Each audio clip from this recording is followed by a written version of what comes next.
สว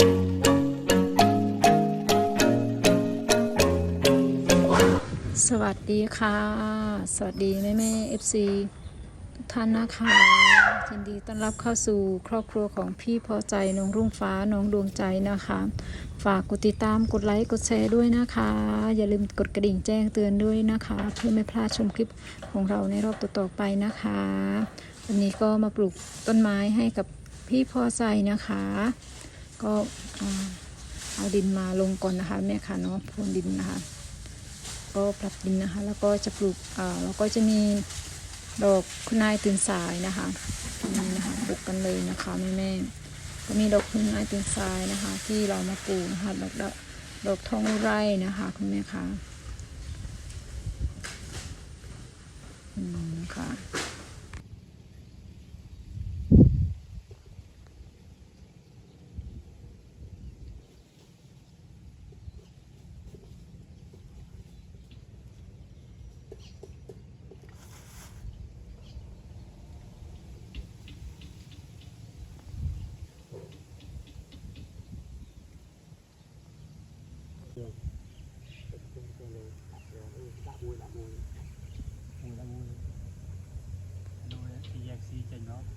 โอ้นี่แยกซีบอกโอ้นี่เป็นเลยไม่พูดถึงว่าเอาอะไรนะสีแดงสีขาวสีเขียวสีแดงสีขาวสีต้นกล้าแน่นอนวันนี้ที่จังแซวที่จังแซวอิจฉาเป็นอะไรเน้นเยอะๆล่อๆหน่อยนายวิลล์ไปเจออยู่นูไปยืนเกิดมูจังบ้านล่อบ้านเกียร์ไม่ดีเด็ด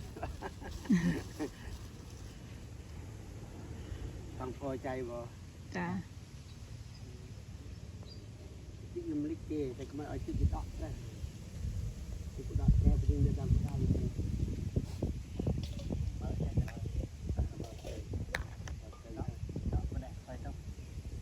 นี่เงือบเลยเงือบไปเนี่ยอันนี้เราจีเจียโมจิระสมอเงือบตามเลยมันมีตึกอีกครั้งเลยเดี๋ยวไปดำมันก็ได้ไปดำเนี่ยจีเจียโมจิระสมอเงือบเลยนี่เลื่องแต่ยังได้หัวดีเยอะตัวนี้ก็ได้มันอยู่ไอ้กูมาละอันนี้เวใครปลายจีอันนู้นแต่ได้จีดำมุกเวจีพอเองอย่างอับเจริญตัวนี้ใช่เลยนี่นะโอ้ตันไรป้าละ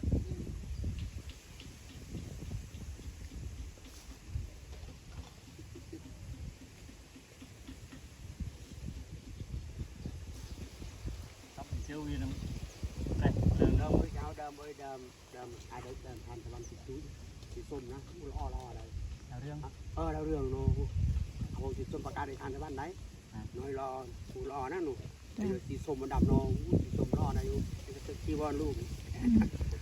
ส้มรอแต่มันชอบแต่ว่าสมาแสดงดำมือบานได้แต่ลูกทำมันบานประดับมันบานมันกำลังลื่นอะไรดับมันสมาเคยมีดำระบองโนรอสีนี่จะเมียนได้ไงสีดาวเรืองเนาะ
มันก็ไม่กลับทรูได้บ้างเงียบ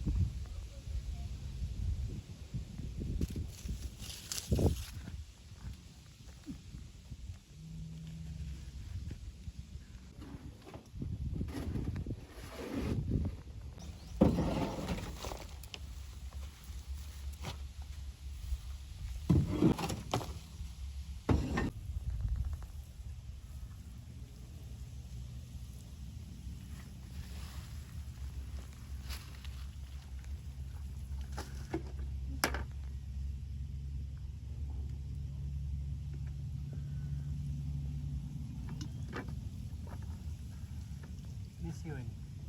สอง